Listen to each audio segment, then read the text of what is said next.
सिंध मुंहिंजी अमा सूंह तुंहिंजी मथां छा लिखी छा लिखां छा लिखी छा लिखां ओ सिंध मुंहिंजी अमा दुनिया जा सिंधियो हिक मुठ थी सिंध बचायो सिंध मुंहिंजी अमा सूंह तुंहिंजी मथां छा लिखां सिंध जो क़ौमी आवाज़ radio voice of Sindh London.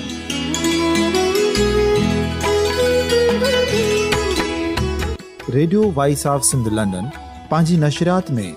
Sindh जी सियासत, समाज, इक़्तिसादियात, तारीख़, क़ौमी उमंगुनि ऐं अख़लाक़ियात मुतलिक़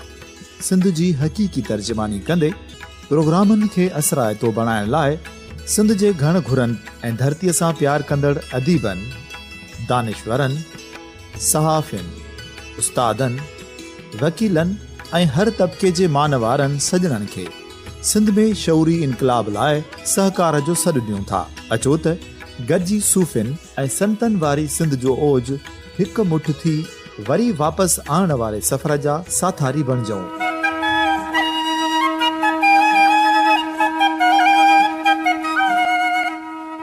हिक नए सुबुह जी शुरूआत जो पड़ाॾो घर घर, ॻोठ ॻोठ ऐं शहर शहर ताईं पहुचायो। शाल सिंध आबाद ऐं ख़ुशहाल थिए, सिंधी माण्हू सुखियो ऐं सताबो थिए।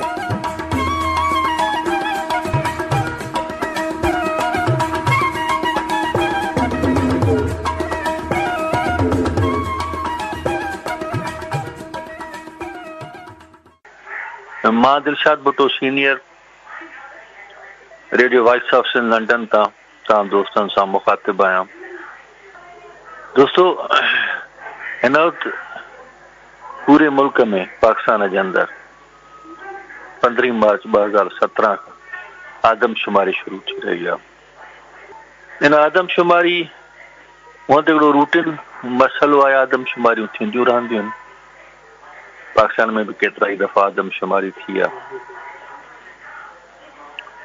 पर ही आदमशुमारी सिंध जे हवाले सां इन जे करे तमामु घणी अहमियत थी रखे, छो जो सिंध में धारी आबाद करे जो मसइलो तमामु घणो वधी वियो आहे।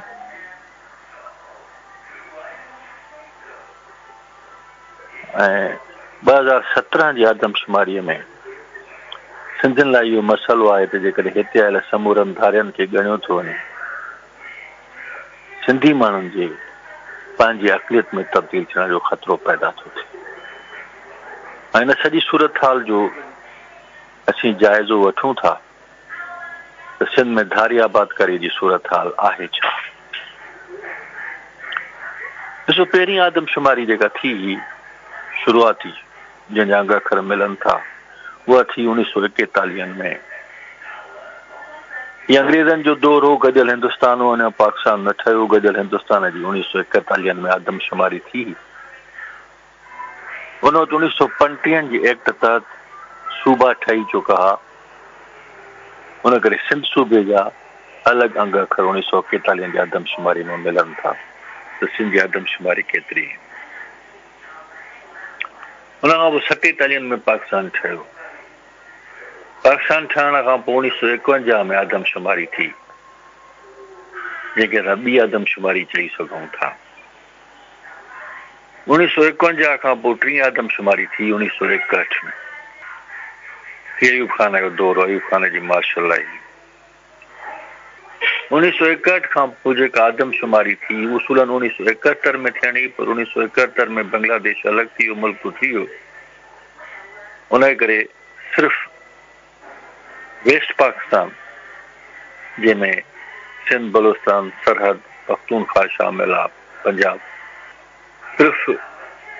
नओं पाकिस्तान जेको बचो चइनि सूबनि जी शिकिल में, 1972 में हुनजी आदमशुमारी थी। 71 वारी आदमशुमारी 72 में भुट्टे साहब जी हुकूमत में थी। 72 खां पोइ 1981 में आदमशुमारी थी, जेका जनरल जिया जे दौर में थी। 1991 में जेका आदमशुमारी थियणी, उहा सियासी बहरान जे करे, मुल्क में सियासी बहरान, जनरल जिया 88 में मरी वियो। बेनज़ीर साहब जी हुकूमत 90 में डिज़ॉल्व कई वई। मुल्क में सियासी बहरान जे करे 1991 जी आदमशुमारी न थी, वरी 1998 में आदमशुमारी थी। 1998 में नवाज शरीफ साहब वज़ीर आज़म हो मुल्क जो।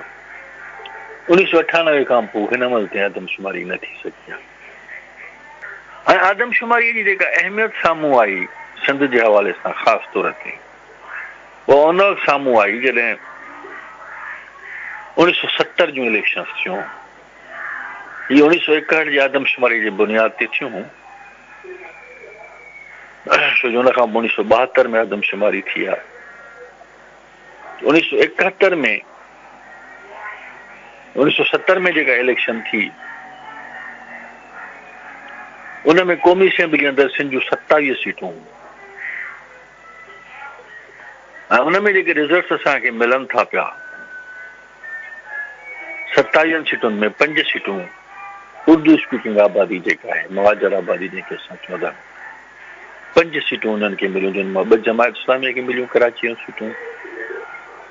ऐं 3 सीटूं मिलियूं कराची हैदराबाद खे मिलाए, ऐं 3 सीटूं मिलियूं जमियत उलमा पाकिस्तान मौलाना नूरानी जी पार्टी।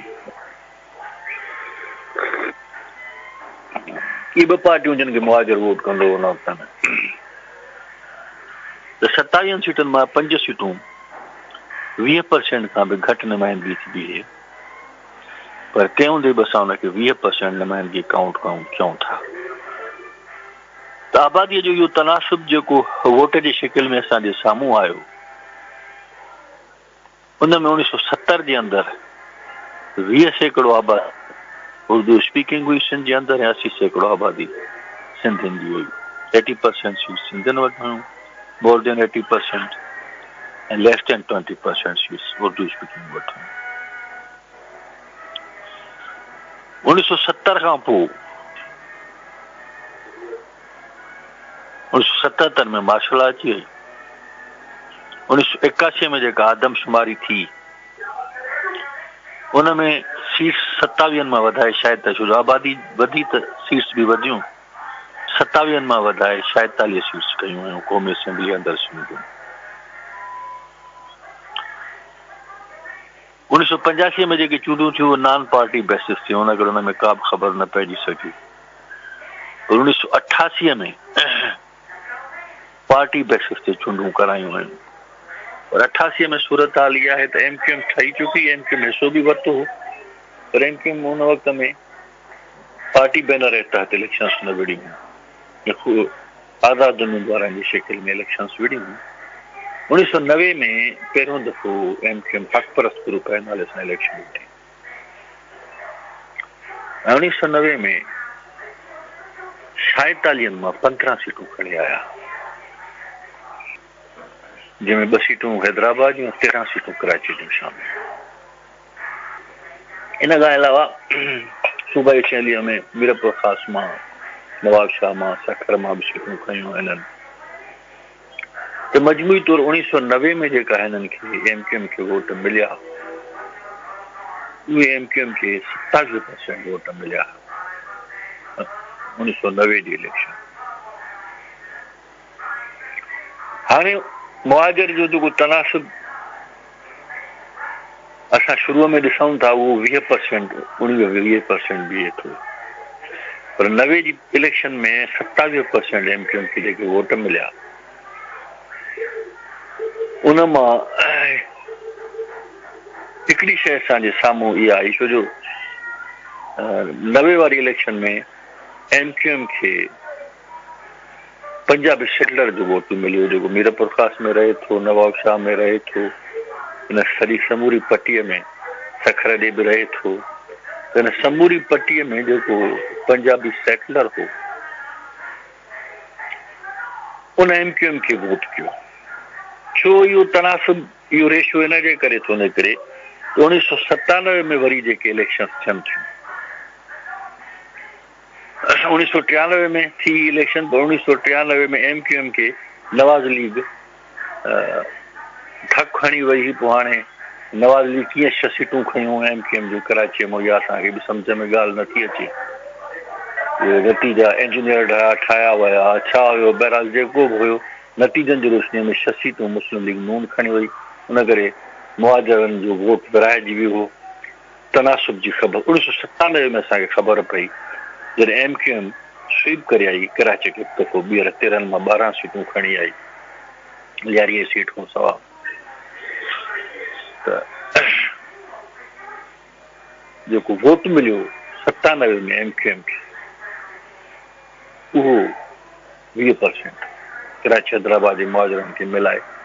कुल 20% MQM खे वोट मिलियो माना मुहाजिरनि जी तनासुब 70 खां वठी 97 ताईं 20% ई नज़र थो अचे असांखे उर्दू स्पीकिंग आबादी सिंध में हुनजो कुल वोट 20% हो जेको 90 में हिनखे 7% इज़ाफ़ी वोट मिलियो उहो पंजाबी सेक्टर जो जेको 97 में हुननि वापसि वरितो MQM खे न ॾिनो हुन खां पोइ इहो ई तनासुब असां जेको ॾिसंदा था अचूं 1998 में इलेक्शन पंहिंजो 1998 में वरी नए सिरे सां आदमशुमारी थी 97 खां पोइ 98 में खां पोइ आदमशुमारीअ खां पोइ 2002 में इलेक्शन थियूं आहिनि 2002 जी इलेक्शन में जेकॾहिं असां ॾिसूं था त MQM खे सीट्स घटि मिलियूं MQM खे 15% वोट मिलिया हालांकि हुनजा 20% वोट आहिनि पर हुनखे 2002 जे इलेक्शन में 15% वोट इन जे करे मिलिया छाकाणि जो रियासती इदारनि मज़हबी जमातुनि जो हिकिड़ो इतिहाद ठाहियो हो मुतहदा मजलिस अमल जे नाले सां जीअं MQM जे ख़िलाफ़ कराची ऐं हैदराबाद में इलेक्शन विड़ी हुई उन करे कराची जूं 6 सीटूं में खणी वई जेके 11% वोट मिलिया त पंजाबी सेक्टर ऐं कराची में रहंदड़ पठाण जो वोट में खे वियो उन वक़्तु बि जेकॾहिं असां रेशो ॾिसूं था 15% MQM जा वोट ऐं 11% में जा वोट त 26-27% रेशो बीहे थो माना उहो 27% वारो माना 2002 ताईं जेको रेशो आहे हुन में 20% उर्दू स्पीकिंग आबादी आहे 7% जेका आहे सो पंजाबी पठाण आहे 26-27% जो रेशो बाक़ी वोट सिंधियुनि जा आहिनि जेके पीपल्स पार्टीअ खे मिलंदा आहिनि माना 73% वोट सिंधियुनि जो आहे 27% 2002 ताईं इहा पोज़ीशन थी नज़र अचे 73-74% सिंधियुनि जो वोट आहे इहो आबादीअ जो रेशो जेको 2002 ताईं मेंटेन थियो 2002 खां पोइ आदमशुमारी थी न 1998 जी बुनियादनि ते हले सॼो कमु 2002 खां पोइ 2008 जूं इलेक्शन थियूं उहे 1998 जी आदमशुमारी जी बुनियादनि ते थियूं 2008 में पीपल्स पार्टी खटी आई मरकज़ में बि पीपल्स पार्टी हुकूमत ठाही सिंध में बि पीपल्स पार्टी हुकूमत पीपल्स पार्टी जी हुकूमत में चेंजिस आयूं तमामु घणियूं माना जेको हिते पंजाबी पठाण जो 7% वोट को या रेशो हुयो आबादीअ जे अंदरि हुन में इंक्रीज़ आई वाधारो आयो 2008 खां पोइ पीपल्स पार्टी जे दौरे हुकूमत में बेतहाशा धारी आबादकारी आई आहे सिंध में जंहिं सिंध जी आबादी जो सॼो तवाज़ुन ई बिगाड़े छॾियो का बि अहिड़ो मैकेनिज़म न हो जेको कंट्रोल करे हुन धारी आबादकारीअ खे छो मुल्क जे अंदरि जेके तब्दीलियूं आयूं सोवियत जे टुटण खां पोइ अफ़गानिस्तान में सिविल वार खां पोइ ख़ासि तौर ते जॾहिं 2001 में तव्हांजा अमेरिकन ट्रूप्स अफ़गानिस्तान में लथा त लखनि जे तइदाद में अफ़गान पनाह गुज़ीन पाकिस्तान आया हुआ जिन जो वॾो हिसो कराचीअ में सेटल थियो हिकु त उन शइ सिंध जी आबादीअ ते वॾा असर छॾिया पर अफ़गान पनाह गुज़ीन खे वोट जो हक़ कोन हो न ई उन्हनि खे शनाख़्ती कार्ड इशू थिया या उन्हनि खे पाकिस्तान जे या सिंध जी आबादीअ तौरु ॻणियो हुओ उहे कराचीअ में रहंदा हुआ पर उन्हनि जो हूअं बि 1998 खां पोइ आदमशुमारी थी कोन्हे हुन करे ॻणप जो मसइलो बि कोन आयो त उन्हनि जो वोट जो इंदिराज बि कोन हो 2008 खां पोइ जेका हाणे आदमशुमारी 1998 खां पोइ जेका हाणे आदमशुमारी थी रही आहे हुन में 2001 में जेके अफ़गानी आया या 2008 खां पोइ जेका ॿी आबादी आई आहे उहा सॼी काउंट थियण जो ख़तरो पैदा थी वियो आहे सॼी आबादी जे अचण खां पोइ हाणे आदमशुमारी थी थिए, जेकॾहिं सॼी आबादी काउंट थी थिए त सिंध जी अक़लियत में तब्दील थियण जो ख़तरो पैदा थो थी वञे। ऐं सूरत हाल इहा आहे त 1997 में तालिबान सवात वादीअ ते कब्ज़ो कयो ऐं उहो एतिरी ताक़त सां कब्ज़ो कयो हुननि जो 2007 में 2007 में तालिबान सवात जे वादीअ ते कब्ज़ो कयो ऐं एतिरी ताक़त सां हुननि कब्ज़ो कयो जो पंहिंजी ख़ुदि मुख्तियार हुकूमत ठाहे वई आहे, स्टेट विद इन स्टेट। 2008 में ऑपरेशन थी पर तालिबान जो ख़ात्मो सवात वादीअ मां न करे सघिया। उन्हनि सां पाकिस्तान गवर्नमेंट हिकिड़ो पैक्ट कयो त तव्हां का बि कानून साज़ी न कंदव असांजे पेट्रोलियम मंज़ूरी खां सवाइ, माना अणसिधी तरह जे रूल खे सवात में तस्लीम कयो। उन्हनि मुआदो त कयो पर मर्ज़ी पंहिंजो शरिया ला जेको हुनखे वणियो सो पंहिंजो लागू करे छॾियो, पाकिस्तान खां पुछंदा ई कोन। इन शइ ते आलमी क़ुवतुनि बि एतिराज़ कयो त तव्हांखे मुआदो न करणु खपे। 2009 में वरी ॿीहर ऑपरेशन थी, जंहिंखे ऑपरेशन राहे रास्त जो नालो ॾिनो वियो। इन ऑपरेशन में उहो रूल ओवरथ्रो कयो, उन्हनि तालिबान रूल ख़तमु कयो सवात वादीअ मां। पर एॾी ख़तरनाक ऑपरेशन थी, घर घर घिरी ऐं तालिबान जी तलाश कई वई, एॾी ख़तरनाक जो 22 लख माण्हू बेघर थिया सवात में ऐं 22 लखनि माण्हुनि सिंध जो रुख कयो। हुन ते सिंध वज़ीर आला साईं क़ाइम अली शाह हो। साईं दिलि जी ख़ुशीअ सां ख़ुलूस सां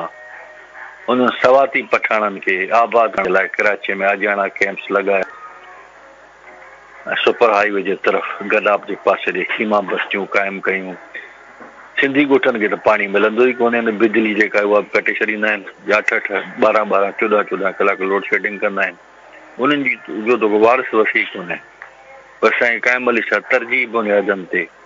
उन्हनि खीमा बस्तियुनि खे बिजली बि ॾियारी, तरजीह बुनियादनि ते पाणी जूं लाइनूं बि पहुची वयूं। पोइ उन्हनि खीमा बस्तियुनि में जेको सवाती पठाण आबाद थियो न, आस्ते आस्ते कब्ज़ा करे गदाब जे प्लाटनि ते कब्ज़ा करे पंहिंजूं बस्तियूं ठाहे छॾियूं। अॻे ते हुनखे को बि सिंधी ॻोठनि ते त पई फौज बि ईंदी आहे, रियासती अहलकार बि ईंदा आहिनि, लोकल एडमिनिस्ट्रेशन बि ईंदी आहे, सिटी नाज़म बि टीमूं वठी अची ॻोठ ठाहींदा आहिनि। पठाणनि जी तरफ़ कंहिंखे ज़रूरत ई कोन्हे जो वञे, न ई कुझु ईअं चवनि, न ई कंहिं में इहा ज़रूरत कोन्हे जो चई सघे त अरे बि कब्ज़े खोर आहिनि, कब्ज़ा कयूं वेठा आहिनि प्लाट। उहे ॼण अहिड़ा लीगल राइट आहे कराचीअ में, कानूनी हक़ अथनि, जिते वणनि था ते ॻोठ ठाहिनि, जेतिरा वणनि तेतिरा माण्हू, को पुछण वारो कोन्हे, सॼो गदाब भरियो आहे। उते खीमा बस्तियूं ठाहे वेही रहिया, पोइ हुनखे मुस्तक़िल बस्तियूं करे छॾियऊं। हाणे इहा आबादी जेका आई आहे काउंट कोन थी, काउंट हाणे थींदी, आदमशुमारी हाणे थी थिए। बहरहाल हिकिड़ी शइ उन खां पोइ हलूं ॿी ॻाल्हि ॾिसूं था। उन खां पोइ थियो इहो त वरी 2015 में वरी ऑपरेशन थी तव्हांजो मथे वज़ीरिस्तान में।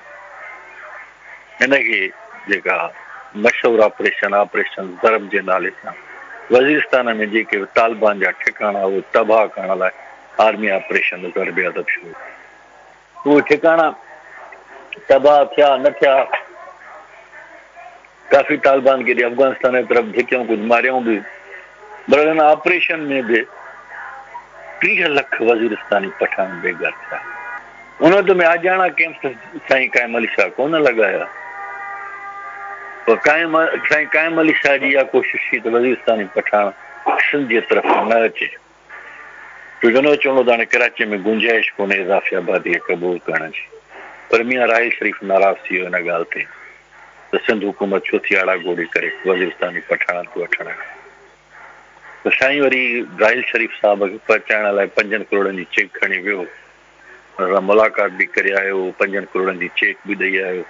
त तव्हां वज़ीरिस्तानी पठाण खे आबाद कयो ऐं मोटी अचे। साईं इहो बि चयो त जे कराचीअ में गुंजाइश कोन्हे त असां थर में आबाद कंदासीं।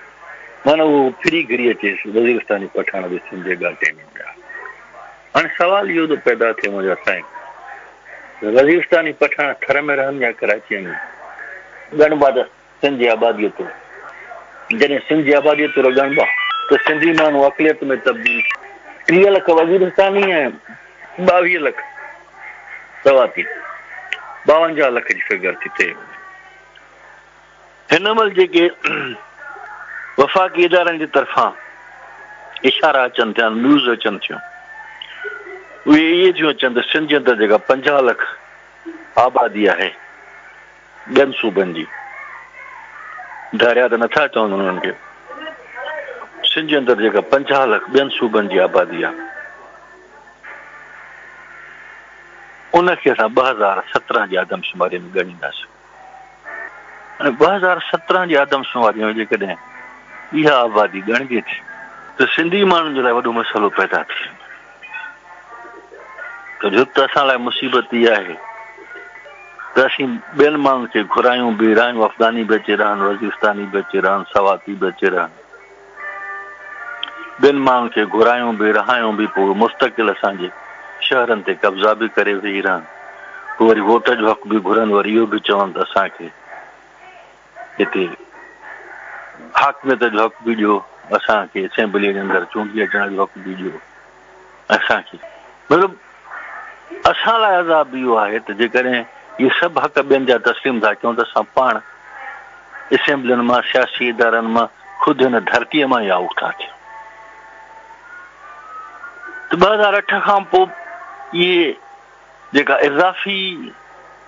आबादी आई आहे सिंध जे अंदरि, वज़ीरिस्तानी पठाण जी शिकिल में, सवाती पठाण जी शिकिल में, या 2001 खां पोइ जेके अफ़गानी पठाण आहिनि उहे बि अञा ताईं न निकिता आहिनि, उन्हनि जी बि ॻणप जो ख़तरो आहे। हाणे सूरत हाल इहा आहे त कुझु वक़्तु अॻु में अफ़गानिस्तान ऐं पाकिस्तान जे बॉर्डर्स ते फ़ौजी झड़प थी चुकी। उन फ़ौजी झड़प खां पोइ जेका पाकिस्तान जी मीडिया आहे उनजी रिपोर्ट इहा आई त जेको हिते अफ़गान मुहाजिरीन रहनि था उहे असांजे लाइ ख़तरो बणिजी सघनि था, छो जो अफ़गान मुहाजिरीन जो तादाद तमामु वॾो आहे। जेका अक़वाम मुतहदा जी रजिस्टर्ड रिपोर्ट आहे जंहिंमें अफ़गान मुहाजिरीन रजिस्टर थियल आहिनि, हाई कमीशन अक़वाम मुतहदा जेका मुक़ररु थियल आहे अफ़गान रिफ्यूजीज़ लाइ, उनजे रिकॉर्ड मुताबिक़ 13 लख रजिस्टर्ड अफ़गानी हिते रहनि था पाकिस्तान। 13 लखनि खां अलावा 10 लख अनरजिस्टर्ड बि रहनि था, माना मजमूई तौरु 23 लख अफ़गानी पठाण आहे जेको पाकिस्तान जे अंदरि इलीगल रहे थो पियो, शहरी न आहे हिन मुल्क जो। 23 लख अफ़गानी पठाण रहे थो, जिन मां मीर हासिल बज़न जे जेका प्रेस कॉन्फ्रेंस कई जंहिंमें हुन इहो मुतालबो कयो त अफ़गानी पठाण खे कढण खां पोइ आदमशुमारी करायो, छो जो असांखे ख़तरो आहे त अफ़गानी पठाण खे बलूचिस्तान जी आबादी में ॻणियो वेंदो, हुन करे पहिरियों उन्हनि खे वापसि कयो, पोइ आदमशुमारी करायो, न त आदमशुमारी मुलतवी कयो। त मीर हासिल बज़न जो चवणो त 5 लख अफ़गानी बलूचिस्तान में रहनि था। तॾहिं त BBC जेके रिपोर्ट्स कयूं आहिनि मुख़्तलिफ़ वक़्तनि ते, हुन में 10 खां 15 लख अफ़गानी पठाण सिंध में रहनि था, जंहिंजो वॾो हिसो कराची में थो रहे। माना 20 लख पठाण बलूचिस्तान ऐं सिंध में ज़म थियल आहे, बाक़ी 2-3 लख आहिनि जेके पख्तूनख्वा वग़ैरह जी तरफ़ रहनि था। त सभ खां पठाणनि जी, अफ़गाननि जी सभ खां वॾी आबादी बि असांजे मथां बॉर्डन आहे, हुनजो बि 15 लखनि जो। 15 लख उहे आहिनि, 50 लख हीअ आबादी आहे जेका ॿियनि सूबनि मां हू चवनि था त आयल आहे, 65 लख त इहे थी आहे। जेकॾहिं हाणे अफ़गाननि लाइ हिननि जी पॉलिसी आई हुकूमत पाकिस्तान जी हिन टेंशन खां पोइ त अफ़गान गवर्नमेंट जा शहरीन इन्हनि जा जासूस हूंदा, उहे हिते तक़रीबी कार्रवायूं कंदा, उन करे फ़ैसिलो कयो त 31 मार्च ते हिन सभिनी अफ़गाननि खे रवानो कंदासीं। हाणे जॾहिं हुन मां तक़रीबकारीअ जो ख़तरो बि आहे, जॾहिं उहे उन में अफ़गानिस्तान जा जासूस बि हलिया था अचनि, या उहे रहनि था पिया, या पेड वर्कर आहिनि अफ़गानिस्तान हुकूमत जा, हर ख़तरे जे बावजूदि जॾहिं 31 मार्च जी तव्हां लाइन बि ॾिनी त जॾहिं तव्हां आदमशुमारी अनाउंस कई आहे त तव्हां जवाब वज़ीर आज़म जवाब ॾेई छॾियो कैबिनेट मीटिंग में त असां अफ़गानी पठाण खे वापसि न कंदासीं, 31 डिसंबर ताईं हिते रहंदा।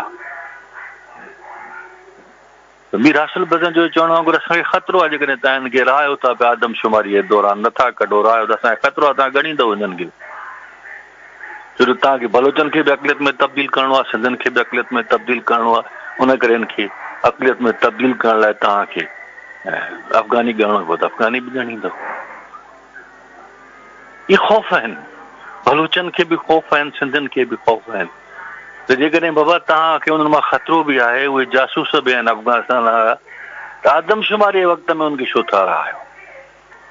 छो जो 1998 खां पोइ 20 सालनि में पहिरियों दफ़ो आदमशुमारी थी थिए इहे सभु आबादियूं 98 खां पोइ जूं आयल आहिनि इहे हिन महिल ताईं न ॻणियूं वयूं आहिनि हिननि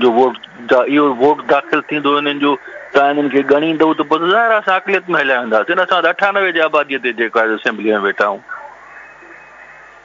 2008 खां पोइ त भींग थियल आहे असांखे कंहिं महिल इहा त भींग करे वियो न सफ़ा त हिकु तरफ़ अफ़गानी पठान रहियो पियो आहे ॿिए तरफ़ सवाती पठान खे लखनि जे तइदाद में तव्हां घुरायो वज़ीरिस्तानी पठान खे घुरायो आर्मीअ जे प्रेशर ते उनखे बि तव्हां हिते आबाद कयो ॿी वरी मुसीबत असांखे रोहिंग्यनि जे शिकिल में साईं कंहिं महिल छा ॾेई वियो हाणे रोहिंग्या उहा आबादी आहे साईं रोहिंग्या उहा आबादी आहे जेका बर्मा जी आहे हाणे इहा बर्मा जी असुल आबादी न आहे या बि माइग्रेटेड आबादी आहे मुहाजर करे चई सघो था तव्हां हुननि जा इहे आंदा पोर्चुगीज़नि बर्मा जे अंदरि सभ खां पहिरीं हिंदुस्तानी साहिलनि ते ऐं पैसिफिक ओशन इंडियन ओशन में सभ खां पहिरीं इहे बहरी ॿेड़ा काहे पोर्चुगीज़ आया सिंध जी साहिली पटीअ ते बि सभ खां पहिरीं इहे लथा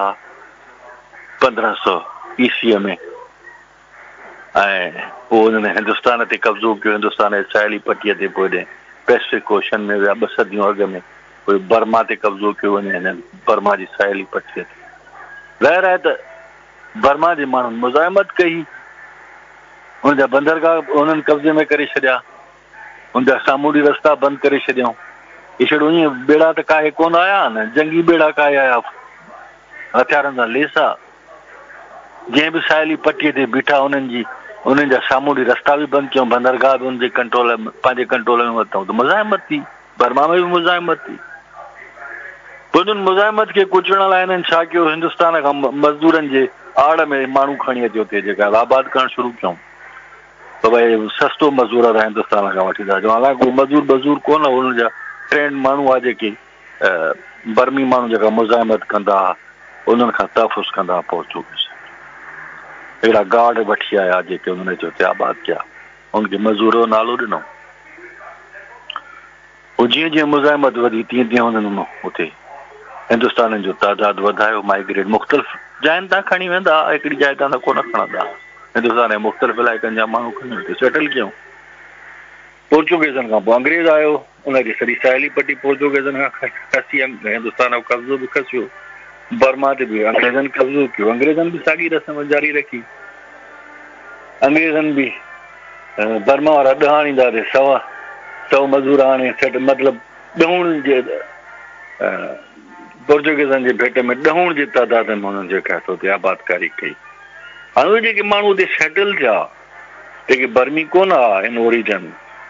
पंहिंजा मक़ामी माण्हू कोन हुआ उन्हनि हुते मक़ामी माण्हुनि में रम थियण जे बजाए पंहिंजी अलॻि आइडेंटिटी पंहिंजी अलॻि शनाख़्त रखी बर्मा जा माण्हू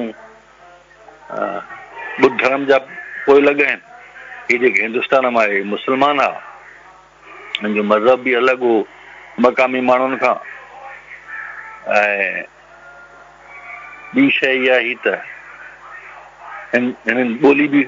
उतां जी क़बूल न कई ॿोली बि पंहिंजी ॻाल्हाईंदा जेका रोहिंगी ॿोली सॾिबी आहे ॿोली बि हिन जी अलॻि ई कल्चर बि हिननि जो अलॻि उथणी वेहणी हर शइ में ही मुख़्तलिफ़ आहे हिननि पंहिंजी अलॻि शनाख़्त क़ाइमु रखी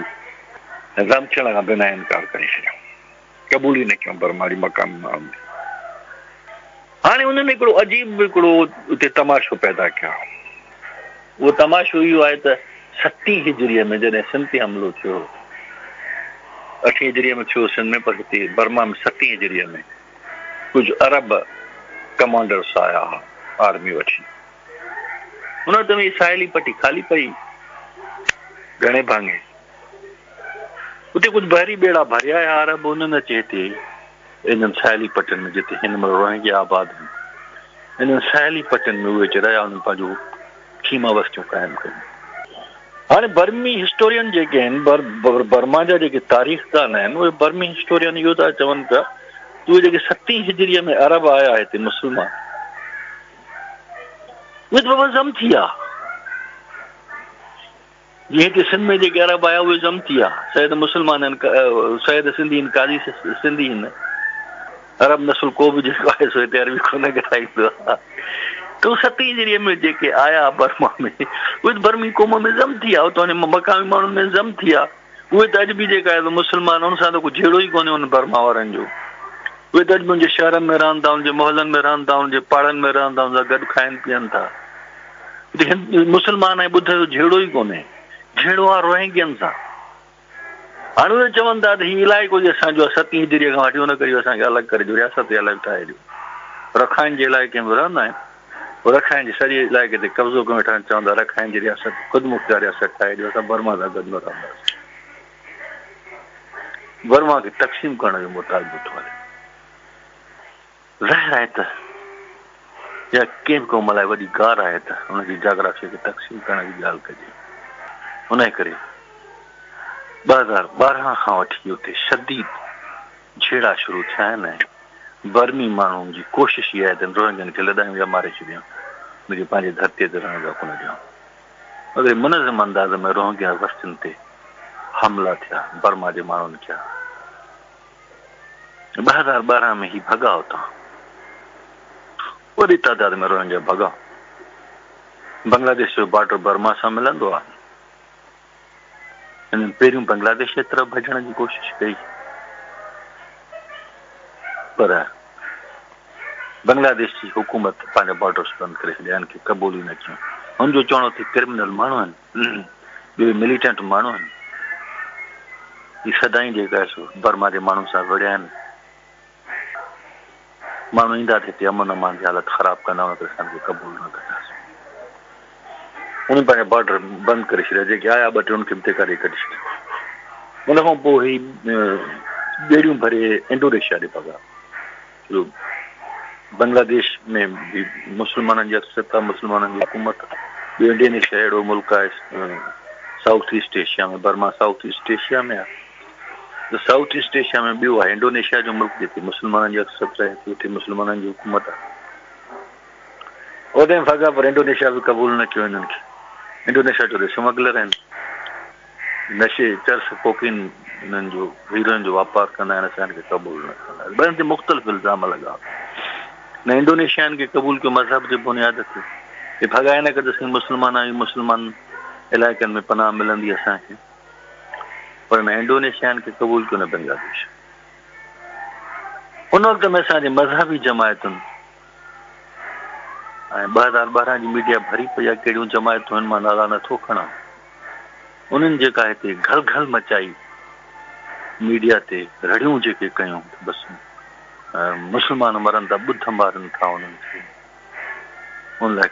पाकिस्तान जा बॉर्डर न खुलंदा आहिनि, कराची जा बॉर्डर खुलंदा आहिनि। सॼी दुनिया जी आबादी जिते बि फसाद चेचनिया में थिए, बोस्निया में थिए, जिते बि थिए, जॾहिं असांजूं मज़हबी जमायतूं घल घल कंदियूं हूंदियूं, सभु अची असांजे घाटे में लॻंदा आहिनि। ज़ाहिर असांजे काइम अली सां प्रेशर आयो हो न, कराची जा बॉर्डर खोले छॾिया। सभु रोहिंग्या जिन खे न इंडोनेशिया क़बूल कोन भाउ, सभु अची जेका लख जे तादाद में हिते कड़किया कराची, लखनि जे तादाद में कराची जे अंदरि अची कड़किया। ऐं साईं घर जा माण्हू मरनि था त मरनि, असांजो छा। पर रोहिंगियूं बेघर न थिए, सवाती बेघर न थी, वज़ीर उन्हनि जे लाइ साहु वेंदो साईं जो, घर जे माण्हुनि लाइ साहु न वेंदो। चवंदो मरनि था त मां छा कयां भला। रोहिंगियूं मरंदो साईं जो ससु मथे जवाबु ॾियणो पवंदो साईं। सवाती मरंदो साईं जो साहु वेंदो, मथे जवाबु ॾियणो पवंदो। हिते कोई जवाबु वठण वारो कोन हो, सिंधियुनि भली मारे छॾी, पंहिंजा वोटर मारी, ॿाहिरां घुराए आबाद कयईं वोटर। इहो न सम्झी त इन खां पोइ जेका आदमशुमारी थींदी उन में त असांजो वोटर, असांजो वोटर, उनजो वोट ई दाख़िल, उनखे त मारियूं था वेठा। ऐं जेका इहा आबादी घुरायूं था जॾहिं जो वोट दाख़िल जो असांखे एसेंबली में धिका ॾेई करे चईंदा इहो सोचियो ई कोन इहो सोचियो ई कोन त जंहिं वण ते वेठा हुन जी टारी था कटियूं वेठा किरंदासीं अॼु बूथ भर हाणे उहो वक़्तु अची वियो आहे करण जो 2017 में रोहिंग्या हिते जेके आया उन्हनि बि शनाख़्ती कार्ड ठाराए वरिता ने तुंहिंजी शहरियत हासिल करण जी कोशिशि कयूं हिते लखनि जे तादाद में ॿी वॾी आबादी कराए छॾियूं बंगालियुनि जी उन्हनि बि शनाख़्ती कार्ड ठाराए वरिता आहिनि उहे बि चवनि था असांखे वोट ॾियो हाणे जिन शनाख़्ती कार्ड ठाराया आहिनि उहे 2017 जी आबादीअ में काउंट बि थींदा हाणे घटि में घटि 80-90 लख करोड़ जे क़रीब आबादी थींदी जंहिंमें रोहिंग्या बेंगाली अफ़गानी सवाती वज़ीरिस्तानी उनखां पोइ पंजाब वॾी हिकिड़ी मुसीबत आहे जेका 1998 खां पोइ जेका 2017-20 सालनि खां पोइ आदमशुमारी थी इन में घटि में घटि 1 करोड़ इज़ाफ़ी आबादी कराए सिंध जे अंदरि दाख़िल थी आहे धारियनि जी इहा जेकॾहिं काउंट थी थिए न की वोट जो हक़ थो मिले पियो त सिंधी माण्हुनि जो न सियासी ऐवाननि में का जेका आहे सो अक्सरियत रहंदी न पंहिंजे धरतीअ ते का अक्सरियत रहंदी ॿई शयूं विञाईंदा हक़ खे हाकिमियत बि विञाईंदा ऐं पंहिंजे धरतीअ ते मालिकीअ जो हक़ बि विञाईंदा मजमूई सूरत हाल इहा आहे साईं मुराद अली साहिब जो पंहिंजो चवण आहे त 30% सिंध जी आबादी अहिड़ी आहे जेका अनरजिस्टर्ड आहे जंहिंखे शनाख़्ती कार्ड कोन्हे ऐं 30% आबादी हिन महिल जेको हिकिड़ो फर्ज़ी फिगर साम्हूं थी अचे पई सिंध जी आबादीअ जी उन में इन शइ ते मोस्टली इतफ़ाक़ आहे सिंधी मीडिया जो त सिंध जी आबादी 6 करोड़नि खां वधी चुकी आहे माना घटि में घटि 6 करोड़ त आहे 1998 में 3 करोड़ आई हाणे 6 करोड़ थी चुकी आहे डबल थी वई अञा मथे लेकिन 6 करोड़ आबादी फ़र्ज़ था कयूं असां सिंध जो त हुनजो 30% 1 करोड़ 80 लख थियो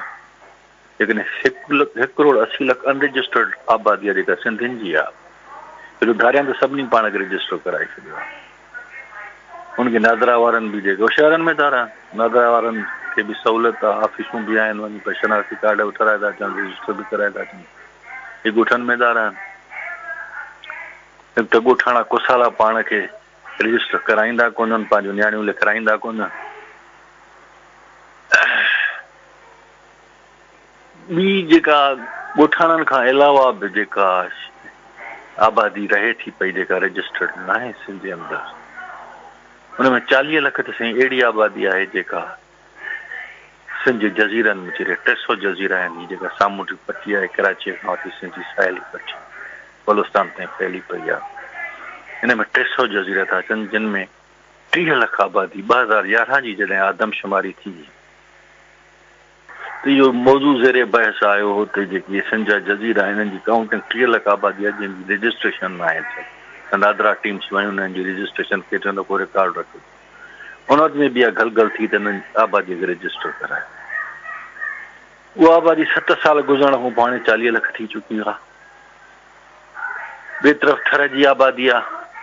1998 में 30 लख ॾेखारी वई आहे हाणे हुनखे 98 खे 20 साल गुज़री विया आहिनि इहा आबादी डबल थी चुकी आहे 60-70 लख थी वई आहे ऐं 60-70 लख थर जी आबादी 40 लख सिंध जे ॿेटनि जी आबादी 1 करोड़ 10 लख आबादी त इहा आहे जेका काउंट थियण खां रहिजी वञण जो ख़तरो आहे हुनखां पोइ ॻोठनि जी आबादी आहे लेकिन 1 करोड़ 10 लख ई फ़र्ज़ु कयूं छड़ो थर जी आबादी ऐं छो जो हेॾे वेंदियूं कारे थर ॾे त को नादरा टीम्स वेंदियूं कोन न हेॾे स्कूल आहिनि न हेॾे स्कूल आहिनि न हेॾे को सरकारी अमलो आहे जेको काउंटिंग करे त जेकॾहिं इहा आबादी ॻणप खां रहिजी थी वञे 1 करोड़ सिंधियुनि जी आबादी ॻणप खां रहिजी थी वञे ऐं 1 करोड़ धारिया पाण खे ॻणाए था वञनि त तव्हां त जेका आहे सो अक़लियत में तब्दील थियण खां पाण खे बचाए न सघंदव हिकिड़ी ॿी शइ ख़ासि तौर ते मां क़ौम परस्तनि खे अपील आहे पीपल्स पार्टी हुकूमत खे त सिंध जा हुक्मरान उन्हनि खे त पाण कोशिशूं वठणु खपनि त थर जी आबादी बि रजिस्टर थिए नादरा ते ज़ोर आणनि थो पंहिंजो ख़ुसूसी टीम्स तयारु कनि जेके थर में वञी जेका रिज करे थर ताईं माण्हू पंहिंजा माण्हुनि सां गॾु ॾियनि पूरे थर जी आबादी रजिस्टर कराइनि सामुंडी ॿेटनि में वठी वञनि उतां जी आबादी रजिस्टर कराइनि एतिरो कमु त करे सघनि था त धारिया त आंदऊं उहे त घाटे में विधऊं उहे त हाणे ॻणबा पोइ पंहिंजी आबादी त ॻणाइनि न घटि में घटि एतिरो कमु त कनि पर हाणे सुवाल इहो आहे त टाइम थोरो बचियो आहे महीनो खनि बचियो आहे इन में सॼो कमु थी न सघंदो इन करे बहितरीनु तरीक़ो इहो आहे त फिलफोर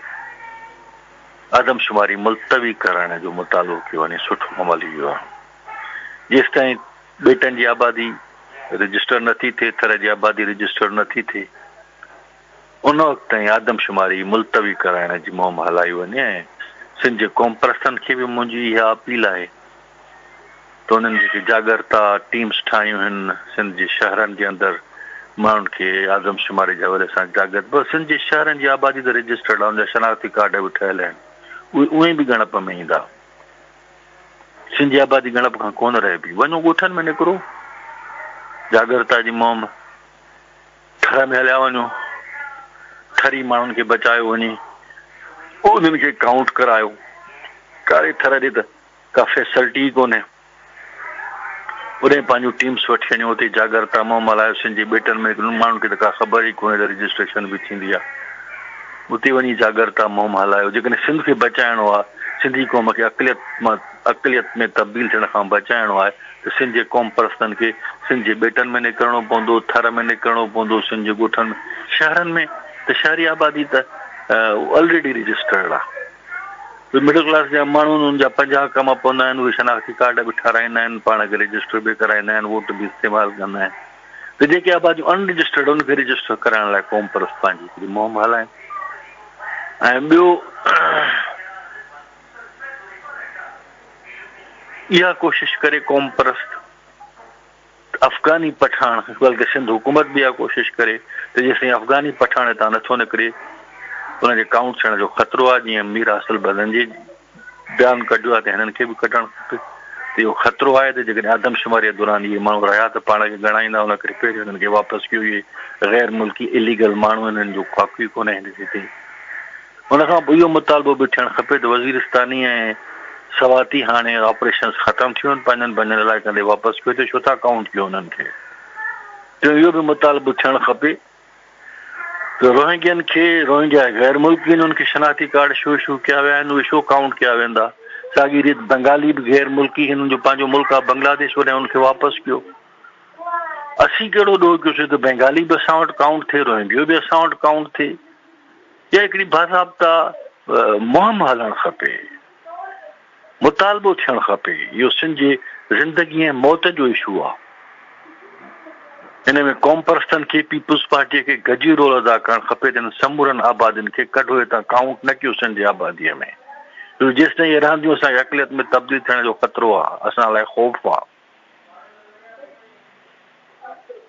ऐं ॿी शइ इहा आहे त 2002 जे इलेक्शन में 26% वोट पियो MMA खे ऐं तव्हांजे MQM खे गॾाए 15% हुननि खे 11% MMA 26% वोट पियो 26% 2008 में अकेलो MQM खे 30% वोट पियो माना हुन वक़्त में 26% में MMA खे पंजाबी पठान जो वोट बि हुयो पर 2008 में MQM खे 30% प्योर महाजरनि जो वोट छो थो थिए पियो हाणे इहा हैरान कुन ॻाल्हि आहे त 2002 में जेका MQM 15% वोट थी खणे 2008 में 30% वोट कीअं थी खणे हलो 20% आबादी त असां शुरू खां तस्लीम था कयूं हिते उर्दू स्पीकिंग जी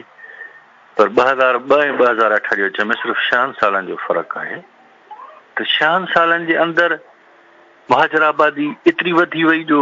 20% मां 30% थी वई इहो बि हिकिड़ो सवाल आहे जॾहिं सिंध गवर्नमेंट त कॾहिं बि गौर कोन कंदी 30% मुहाजिरनि जो वोट इस्तेमालु थियो आहे 2008 जी इलेक्शन्स में ऐं 2011 में MQM इहा दावा कई त असां 50% थिया सिंध जी आबादीअ जो हुन करे असांखे हुकूमत ठाहिण जो हक़ ॾियो, जेकॾहिं नथा ॾियो त पोइ असांखे सूबो अलॻि करे ॾियो। इहो मुतालबो ऑफिशियल थियो। ऐं 2011 जे इलेक्शन में जेको मुहाजिर अमलो काउंटिंग कई, उन मुहाजिर अमले 50% खां वधीक मुहाजिर कराची हैदराबाद में 50% खां वधीक ॾेखारिया। ऐं इन सूरत हाल 2011 जा रिज़ल्ट कैंसिल बि हिनजे करे थिया, छो जो कॾहिं नतीजा क़बूल थियनि सिंध में खाना जंगी थिया वॾे पैमाने ते। सिंधी माण्हू त वीचारो मोमिन आहे, हुनखे त ख़बर ई कोन्हे त मथे कहिड़ा तूफ़ान था हलनि। 2011 में हेॾो वॾो तूफ़ान आयो, ज़रे घटि खाना जंगी थींदे थींदे रहिजी वई। सिंधी माण्हू वीचारो सुकून में हो, अलाए छा थो थिए। हाणे बि सुकून में आहे, जॾहिं कमु लही वेंदो पोइ रड़ियूं कंदो, दाड़ दाड़ गल गल कंदो, जॾहिं सियासी वञनि मथे के ॿार उछलींदुसि। त उन्हनि मोमिननि खे इहा ख़बर ई न आहे 2011 में छा थियो, 2017 में छा थियणो आहे असां। हाणे सूरत हाल इहा आहे त 2017 में मुहाजिरनि खे 50% जो हिते रियासती इदारा वेठा आहिनि, जे पंजाबी पठान खे, वज़ीरिस्तानी ऐं सवातीअ खे, अफ़गानीअ खे काउंट करण जो मक़सदु बि इहो आहे त जीअं मुहाजिरनि जी आबादी खे कराची अंदरि कंट्रोल करे सघिजे। छो जो मुहाजिरनि सां रियासती इदारनि जो टसल हले थो, ऑपरेशन बि हले थी। हिकु तरफ़ हुन सां गॾु बि वेठा आहिनि, उनखे इक़दार में बि शरीक था कनि, उनखे असेंबलियुनि में बि विहारी वेठा आहिनि, हुन सां गॾु बि वेठा आहिनि, खाइनि पीअनि बि था, ॿिए तरफ़ ऑपरेशन बि कनि था। कराची अंदरि उन्हनि जी सियासी हैसियत खे तस्लीम बि नथा कनि। इहा झेड़ो आहे। इन झेड़े जे नतीजे में हिकु तरफ़ हुननि जो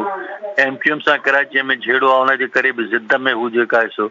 वज़ीरिस्तानी, अफ़गानी, रोहिंग्या आहिनि, सभिनी खे काउंट था कराइनि पिया त जीअं मुहाजिरनि जी जेका सुपरमेसी आहे कराची में हुनजो ख़त्मो आणियो। ॿिए तरफ़ इहो आहे सिंधी माण्हू त मुंहिंजी नज़र में का अहमियत ई नथा रखनि। पोइ ॿिए तरफ़ इहो आहे त जेकॾहिं कराचीअ जो कंट्रोल हिननि जे हथ में अची वञे त पीपुल्स पार्टी हिकिड़ी मफ़लूज पार्टी आहे, हुनखे एवाननि मां कढी बि उछलींदा वीचारा कुझंदा ई कोन। ऐं पीपुल्स पार्टी जे पंहिंजी ज़िंदगी ऐं मौत जो सुवाल थी वियो आहे त कंहिं बि सबब जे करे जेकॾहिं इहा सॼी धारी आबादकारी काउंट थी थिए पई त हिननि जो पंहिंजो सियासी एवाननि में रहणु ॾाढो ॾुखियो थी वेंदो। इन शइ खे हिन मुल्क जा रियासती इदारा सम्झनि था। जो तव्हां हिकिड़ी शइ ज़हननि में रखो,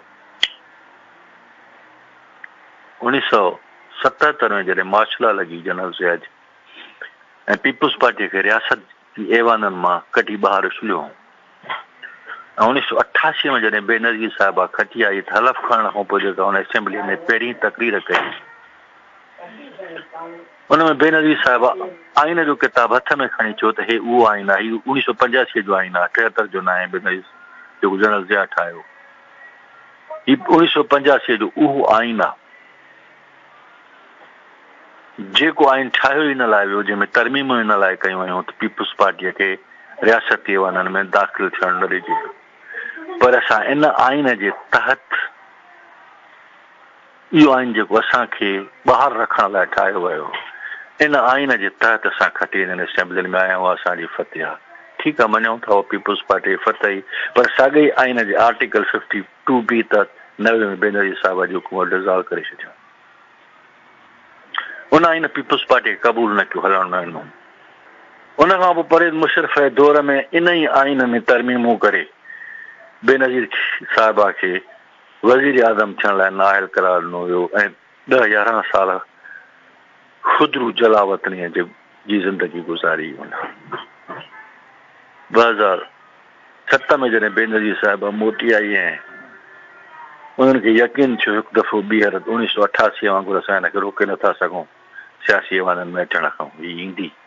त बेनज़ीर साहिबा खे ई मारे छॾियो। पीपुल्स पार्टी त इक़्तिदार में आई 2008 में, पर ज़रदारी साहिब हमेशह पंहिंजी निजी महफ़िलुनि में हिकिड़ो लफ़्ज़ इस्तेमालु कंदो आहे, उहो लफ़्ज़ इहो इस्तेमालु कंदो आहे ज़रदारी साहिब त सियासत नामुमकिन खे मुमकिन करण जो नालो आहे। ज़रदारी साहिब नामुमकिन खे मुमकिन कयो या न कयो, पर हिन रियासती इदारनि नामुमकिन खे मुमकिन करे ॾेखारियो। 2008 में पीपुल्स पार्टी आई, रियासती एवाननि में रही, इक़्तिदार में रही, पर रियासती इदारनि इहो मुमकिन करे ॾेखारियो 2013 जे इलेक्शन में पीपुल्स पार्टी पंजाब में मुस्तकिल तौर ते वॉश आउट थी वई। हिकिड़ो थींदो हाराए वञण न, ॿियो थींदो आहे त दर बि न छॾिजे, पोचो ॾेई सफ़ा जेका आहे सफ़ाई करे छॾिजे, धोई छॾिजे, हुनखे वॉश आउट करे छॾियोसि। ही रियासती इदारा ज़रदारी साहब करे सघे या न करे सघे, नामुमकिन खे मुमकिन। ज़रदारी साहब इहो त करे सघे थो, जंहिं वण ते वेठो अदार कटे थो वेठो, पर ही रियासती इदारा नामुमकिन खे मुमकिन बणाईंदा आया आहिनि। हाणे बि उहे सिंधी माण्हुनि खे अक़लियत में तब्दील करे पीपुल्स पार्टी खे सिंध जी सियासत मां बि वॉश आउट कंदा। 77 खां पोइ हिननि कॾहिं बि पीपुल्स पार्टीअ खे क़बूल ई न आहे कयो हिन मुल्क जी सियासत में। हिन मुल्क जे रियासती इदारनि खे हमेशह इहो अफ़सोस रहियो आहे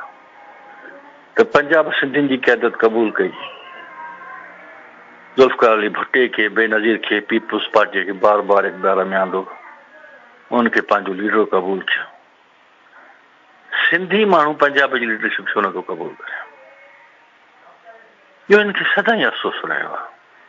ऐं जेसिताईं सिंधी माण्हू पंजाब जी लीडरशिप क़बूल नथो करे, उहो मुहिब वतन पाकिस्तानी नथो थी सघे। इहा हिकिड़ी फॉर्मूला आहे, इहा हिकिड़ी फार्मूला आहे त मुहिब वतन पंजाबी सूबे जी कंहिं बि क़यादत खे, पीटीआई खे बि, पठाण खे बि वोट कंदो। इहा हुबुल वतन जी निशानी आहे पाकिस्तान जे अंदरि। उहो पीटीआई खे बि वोट कंदो, खान खे बि जेका लीडर क़बूल कंदो, पंहिंजो ज़ुल्फ़िकार अली भुट्टे खे बि लीडर क़बूल कंदो। हे छड़ो जेका सिंधी कॾ लॻा पिया आहिनि। ॻाल्हि पीपुल्स पार्टी न आहे, ॻाल्हि सिंधी लीडरशिप जी आहे। न पीटीआई खे क़बूल थो करे, न ही मुहिब वतन पाकिस्तान उन वक़्तु थींदा जॾहिं ही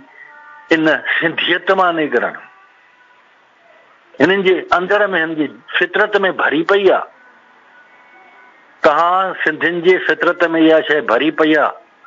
त तव्हां पंजाबी ऐं पठाण जी लीडरशिप खे क़बूल नथा कयो, उन करे तव्हां मुहिब वतन नथा थी सघो।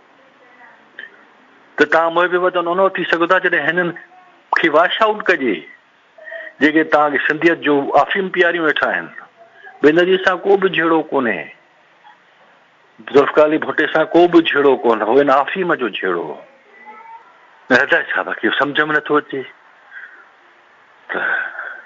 तज़ाद छा आहे, छो था वॉश आउट कनि। ऐं हुननि खे ज़रूरत आहे 2017 जे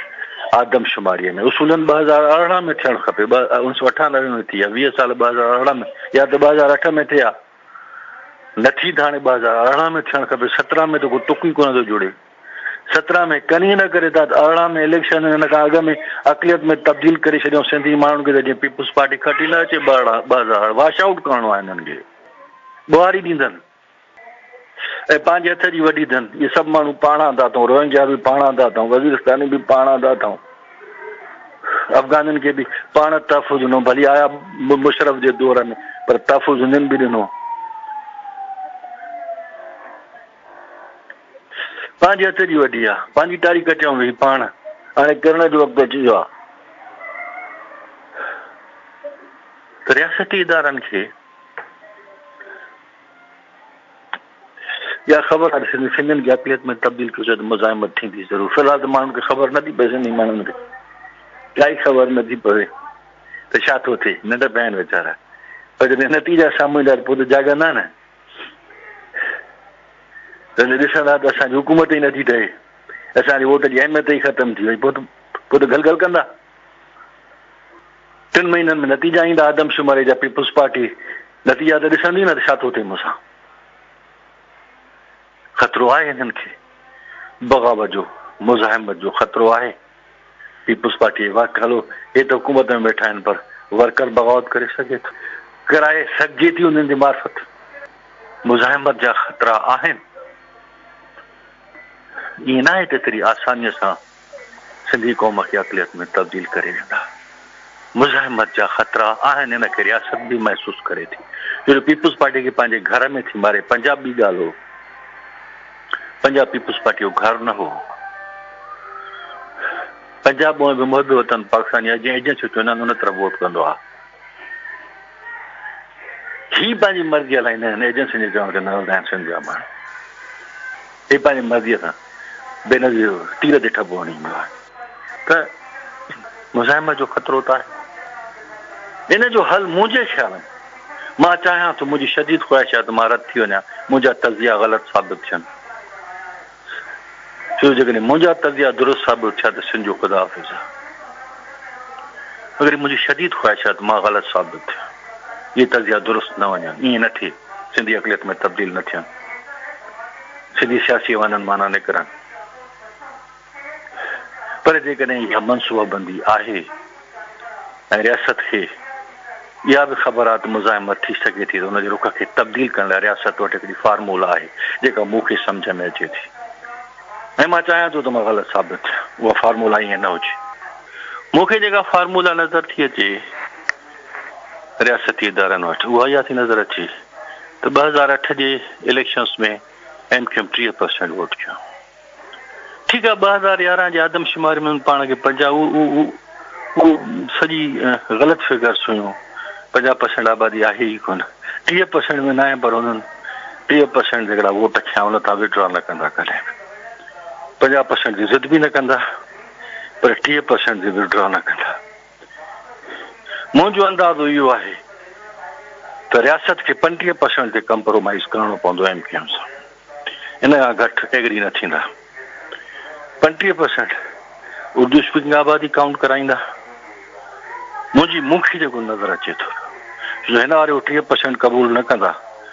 2008 खे 10 साल जॾहिं घटि थियनि था चवंदा घटि में घटि 35% ॾियो त 40% आहे त 35% ॾियो 40% रियासत ॾींदी कोन हिन खे 35% ते एग्री करे सघनि था 35% मुहाजिरनि जी आबादी काउंट थींदी उर्दू स्पीकिंग 7% जेकॾहिं असां 1990 जी आहे पर 2002 खे बि वठूं त 70% पंजाबी सेटलर आहे 7% ऐं 35% 42% थी वियो 13% खां वधीक थींदियूं रोहिंग्या बंगाली अफ़गानी वज़ीरिस्तानी सवाती ॿिया सरहदी पठान इहे मिलाए 13% खां वधीक थींदा पर जेकॾहिं हू 13% बि शो कनि मुंहिंजा साईं त 55% आबादी 13% खां वधीक ई थींदी इहा सॼी आबादी 80-90 लख जे क़रीब बीहंदी 70-80 लख जी पर जेकॾहिं 13% बि काउंट थिए त 7% पंजाबी सेटलर आहे 90 खां वठी 50% उर्दू स्पीकिंग थी वेंदा ऐं 13% जे महिल 55% आबादी गैर सिंधी हूंदी 45% आबादी सिंधी हूंदी ऐं हिन वारे पीपुल्स पार्टीअ खे सियासी वञण मां आउट करण जे लाइ रियासत इहो फार्मूला अप्लाई कंदी हिते आयल जेको बि 20% या 22 या 23% जेको बि पंजाबी पठान वज़ीरिस्तानी रोहिंग्यो बंगाली जेको बि बीहे थो जेको हिन महिल रियासती इदारनि जे रहमो करम ते उन्हनि जी मर्ज़ी ऐं ख़्वाहिश ते जेको आहे सो काउंट थो थिए उहो जेको 22-23% आहे उहो उन्हनि वटि पंहिंजी का बि पार्टी कोन्हे उनखे MQM जो वोटर बणाए छॾींदा MQM जी हमेशह इहा ख़्वाहिश आहे त या हुकूमत जो असांखे सिंध जी अलॻि सूबो ठाहे ॾियो कराची जी अलॻि सूबे जूं ॻाल्हियूं हलनि थियूं इहे अख़बारुनि में सिंध पोस्ट में आयो आहे त आदमशुमारी नक्शे में कराची कुझु कोन थींदो कराची उन वक़्तु अलॻि थींदी जॾहिं एजेंसियुनि खे इहा पक थिए त MQM कराची में हुकूमत न ठाहे सघंदी उन में अञा टाइम लॻंदो अञा ही सेटलर आयो आहे हिनखे सेट कनि हिनखे सियासत में पेर जमाइण ॾियनि फ़िलहाल न MQM खे कटींदा न कराची सूबो अलॻि कंदा MQM जे हिन फार्मूला खे क़बूल कंदा त जो सिंधी हुकूमत तव्हां ठाहियो हीअ जेके 22-23% वोटर आहिनि इहे तव्हांजे हवाले था कयूं माना 55% वोट MQM खे ॾींदा 45% वोट सिंधियुनि जा हूंदा जेकी विराइबा पीपुल्स पार्टीअ में मुस्लिम लीग फे में हिन वारे फे मथां वधीक सीटूं खणे अचे छो जो पीपुल्स पार्टीअ खे घटि खां घटि सीटूं जेतिरियूं मिलनि ओतिरो रियासत लाइ फ़ाइदो आहे जहिड़ो इहो न आहे पीपुल्स पार्टी जो मुतबादिल अची सघे थो पर हू पीपुल्स पार्टी जो मुतबादिल सिंध मां ॼाण नथा अचनि सिंधी माण्हुनि खे नाफ़ी मां कढनि था त सिंधी लीडरशिप जा मां न कराइनि उन करे उनखे मुतबादिल लीडरशिप सिंध मां न ॾींदा हाणे जेकॾहिं इहा फॉर्मूला हू खणी था अचनि ही 55% आबादीअ जो वोट MQM ॾे शिफ्ट था कनि MQM खे हुकूमत ठाहिण जो चांस ॾियनि था पिया। आदमशुमारीअ खां पोइ जेका बि अक़लियत में तब्दील थियण खां पोइ सिंधी माण्हुनि में जेको गम गुस्सो नफ़रत हूंदी उहा सॼी जेका आहे में MQM ॾे मुंतक़िल कंदा, पाण खे बचाए वेंदा ऐं सिंध में हिकिड़ी ख़तरनाक खाना जंगी सूरत हाल मूंखे नज़र थी अचे। उन खां पोइ इन खाना जंगीअ खां पोइ छो जो हुननि खे मां हमेशह इहा ॻाल्हि चवंदो आयो आहियां न पीपुल्स पार्टीअ खे हिन मुल्क जे सियासी वादनि क़बूल कयो आहे न MQM खे। हुन ते बि ऑपरेशन थियल पीपुल्स पार्टीअ खे बि सियासी वादनि मां ख़ारिज करण लाइ 77 खां कोशिशूं हलनि थियूं। बजाए जो रियासत ॿिन्ही पार्टियुनि सां विढ़े ऐं पाण खे ख़राबु करे पंजाब बदनाम थियो, हुनखां पाण में विढ़ाए छॾियो, पाण में विड़ी फना थियनि। इहा मूंखे हिकिड़ी फॉर्मूला नज़र अचे थी। उन खां पोइ जॾहिं सिंध जे वॾेरे में हिकिड़ी पिट हूंदी अथव ॾाढी ख़राबु। मां गैर पार्लियामेनी ऐं बद अख़लाक़ी वारा लफ़्ज़ इस्तेमालु न कंदो आहियां, पर सिंध जो वॾेरो हिन लाइक़ु ई न आहे जो हुन लाइ को मुहज़ब लफ़्ज़ इस्तेमालु कजे। सिंध जो वॾेरो इक़्तिदार जो बुखियो आहे, पीपुल्स पार्टीअ में न करे वेठो आहे छो जो उहा हुकूमत ठाहींदे वठी का मर्कज़ नथी ठाहे, सिंध में ठाहे इक़्तिदार हुजे। पर जॾहिं इहा उन्हनि खे पक थी वई त पीपुल्स पार्टी न सिंध में हुकूमत ठाहे सघंदी न मर्कज़ में, त इहो रियासत जे ख़िलाफ़ मुज़ाहिमत न कंदो। मञूं था तव्हां बि दुनिया जे इनकलाबनि जी तारीख़ पढ़ी आहे, असां बि पढ़ी आहे, तव्हांखे बि ख़बर हूंदी, सभिनी खे ख़बर आहे पूरी दुनिया जे इनकलाबनि जागीरदार जो रोल रुजत परस रहियो आहे, इंतहाई ग़लीज़ ऐं गंदो रहियो आहे, पर एॾो बि गंदो न रहियो आहे जहिड़ो सिंधी वॾेरो आहे। बलूचिस्तान जो बि सरदार आहे, क़बाइली सरदार आहे, जागीरदार आहे, उते त क़बाइली निज़ाम आहे, अञा असांखां वधीक पसमाईंदा आहिनि, पर उहो बि मुहिबे वतन आहे, एतिरो वतन फ़रोश न आहे जेतिरो सिंध जो वॾेरो आहे। सिंध जे वॾेरे वतन फ़रोशी आहे, सभु रिकॉर्ड टोड़े छॾिया आहिनि। उन खां पोइ जेका फॉर्मूला जुड़ंदी उहा इहा ई जुड़ंदी त इहो ई सिंधी वॾेरो नवाज़ शरीफ़ जा बि पेर चटींदो ऐं इमरान ख़ान जा बि, या तव्हांखे PTI में नज़र ईंदो या तव्हांखे नवाज़ शरीफ़ वटि नज़र ईंदो। इहे कॾहिं काफ लीग में बि वेंदा आहिनि, पर उहो आरज़ी हूंदो आहे, वरी पीपुल्स पार्टी ते मोटींदा आहिनि। पर जे पीपुल्स पार्टी जो सफ़ायो थी वञे त सिंधी बाक़ाइदे मुहिबे वतन थी वेंदा। पोइ सिंध जो वॾेरो मुस्तक़िल तो या नवाज़ लीग में हूंदो या PTI में हूंदो, पोइ हिते हुकूमतूं MQM जूं बि कोन ठहंदियूं। इहो हिकिड़ो फस्ट एंड फाइनल चांस अथसि। उन में जेके फाड़ा मारी जेतिरे फसाद कराए सघी, उन खां पोइ हिते जेके बि हुकूमतूं ईंदियूं उहे मुहिबे वतन ईंदियूं। छो जो इन ई तरीक़े सां जेको मूंखे लॻे थो सिंधी माण्हुनि जे अंदरि जेको सिंधियत जो भूत आहे उनजो बि ख़ात्मो करे सघिजे थो ऐं सिंध जे अंदरि जेको क़ौमी तज़ाद आहे उनखे बि मुस्तक़िल तौरु दॿाए रखण जो या मुस्तक़िल तौरु उनखे वॉश आउट करण जो हल बि उन्हनि वटि इहो आहे। सिंधी माण्हुनि या सिंध में अहिड़ियूं हुकूमतूं ठहनि जंहिंजी लीडरशिप या पंजाबियुनि जे कंट्रोल में हुजे या पठान या अणसिधी तरह उनखे चऊं पंजाबी या पठण लफ़्ज़ इस्तेमालु करण जे बजाए अणसिधी तरह उनखे चऊं त रियासती माण्हुनि जे कंट्रोल में हुजे। उन वक़्तु ई जेका आहे सो सिंध हक़ीक़ी माना में पाकिस्तान जो मुहिबे वतन सूबो थी सघे थो। मूंखे जेका फार्मूला नज़र थी अचे ऐं इन ख़्वाहिश सां गॾु मां पंहिंजो लेक्चर पूरो थो कयां त छल ईअं न थी त सिंधी माण्हुनि लाइ तमामु बुरो वक़्तु अचण वारो आहे। तमामु महिरबानी तव्हांजी। अवां जी समातुनि ताईं radio voice of Sindh London